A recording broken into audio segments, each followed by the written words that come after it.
Welcome to Subha's Cuisine. நான் உங்கள் Subhadra Krishnaraj. ஹாய்மா. Hi. இன்னைக்கு என்ன சமையல்? சாம்பார் பண்ணிகிட்ருக்கேன். சாம்பாரா? நோமா, இன்னைக்கு ஏதாவது இன்ட்ரெஸ்டிங்காக சாப்பிடணும். அப்போது இதெல்லாம் வேண்டாமா? வேண்டாம். சரி, எல்லாரும் வாங்க.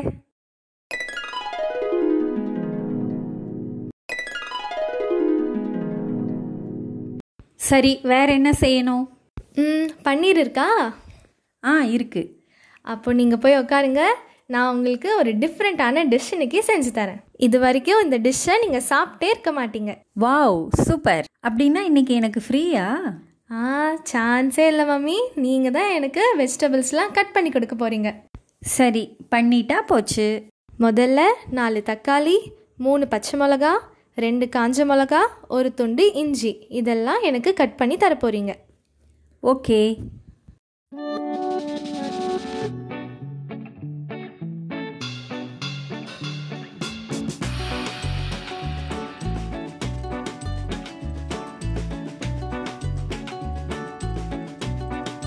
என்னம்மா அதுக்குள்ளே கட் பண்ணிட்டீங்க? எக்ஸ்பீரியன்ஸ். எஸ். இப்போ அடுத்து என்ன?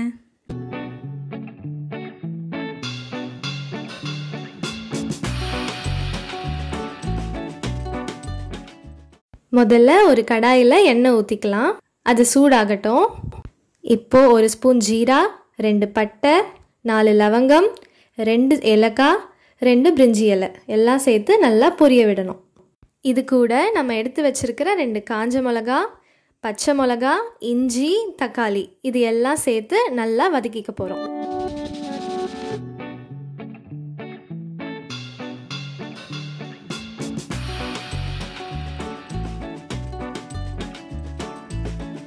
இது கூட டேஸ்ட்டுக்காக 7-8 முந்திரியும் சேர்த்து நல்லா வதக்கிக்க போகிறோம். அம்மா இதை மூடிடுங்க, அப்போ தான் தக்காளியோட பச்சை வாசனை எல்லாம் போகும். ஓகே, மூடியாச்சு.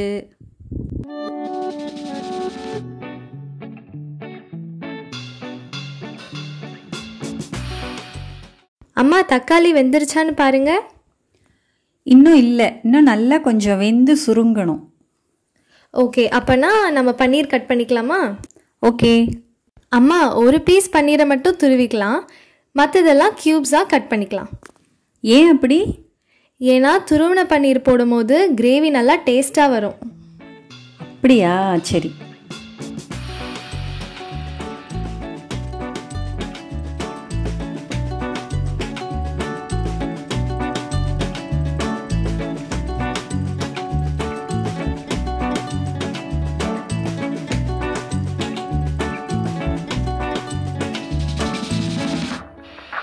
இப்போ தக்காளி நல்லா வெந்துருச்சு. இதை மிக்சியில் போட்டு அரைச்சிக்கலாமா?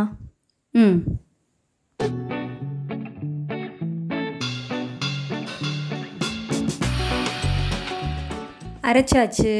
இப்போது பேனில் கொஞ்சம் எண்ணெய், 1 ஸ்பூன் ஜீரா, கொஞ்சம் மஞ்சத்தூள் சேர்த்து நம்ம அரைச்சி வச்சிருக்கிற பேஸ்ட்டையும் கலந்து நல்லா சாட் பண்ணிக்க போகிறோம்.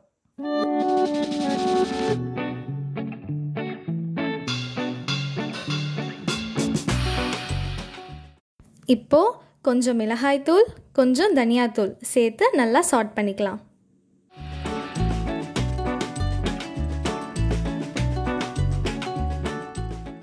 அம்மா இப்போ இந்த டிஷ்ஷுக்கு ஒரு ஸ்பெஷல் ஐட்டம் வேணும். என்னது?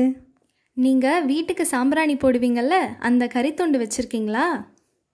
இருக்கே. அதை எடுத்துகிட்டு வாங்க.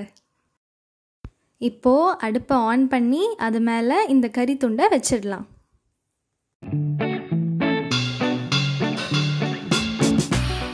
இப்போது அது மேலே ஒரு 2 drops எண்ணெய் விடணும், அப்போ தான் அது நல்லா எரியும். ஏய், என்னென்னமோ பண்ணுற. ஃபைனல் டிஷ் பாருங்கள், சூப்பராக இருக்கும். இப்போது இதில் கொஞ்சம் உப்பு சேர்த்து கசூரி மேத்தியும் கசக்கி போடணும்.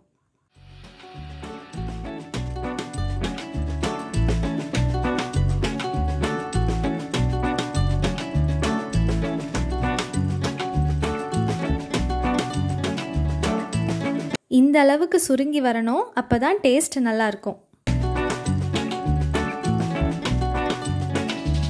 சுருங்கின அப்புறம் கிரேவி எவ்வளோ வேணுமோ அந்த அளவுக்கு தண்ணி ஊற்றிக்கலாம். இதில் நம்மளோட கிரேட்டட் பன்னீர், கொஞ்சம் சுகர் சேர்த்து ஒரு கொதி வர விடலாம். அப்புறம் நம்மளோட பன்னீர் கியூப்ஸை ஆட் பண்ணிக்கலாம்.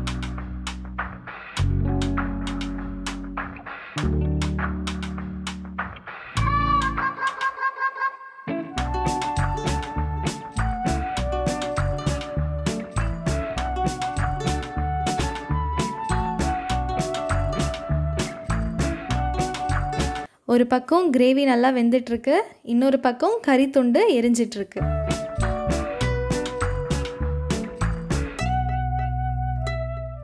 இப்போது அந்த கறி துண்டை எடுத்து ஒரு கப்பில் போட்டுக்கலாம். பார்த்தீங்களா எவ்வளோ ஸ்மோக் வருதுன்னு?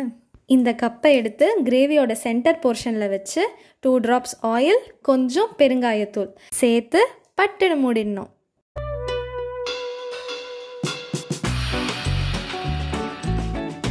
ஸ்மோக்கை வெளியே போக விடக்கூடாது.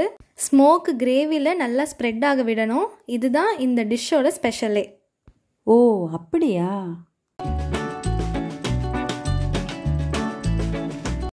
இப்போது அந்த கப்பை வெளியே எடுத்துட்டு கொஞ்சம் பட்டர், கொஞ்சம் மல்லித்தழை சேர்த்துட்டா நம்மளோட தாபா ஸ்டைல் ஸ்மோக்கி பன்னீர் ரெடி. டேஸ்ட் பண்ணி பார்த்துட்டு எப்படி இருக்குன்னு சொல்லுங்கம்மா. என்னோட சாம்பாரை விட இது கொஞ்சம் டேஸ்ட் கம்மி தான், இருந்தாலும் பரவாயில்ல, நல்லா தான் இருக்கு. மா காமெடி பண்ணாதீங்கம்மா, இதில் தான் ரியல் டேஸ்ட் கிடைக்கும். Okay okay. ஒருவேளை ஸ்மோக் பத்தலைன்னா சாப்பிட்றதுக்கு முன்னாடி இன்னொரு தடவை கூட ஸ்மோக் வச்சுக்கலாம்.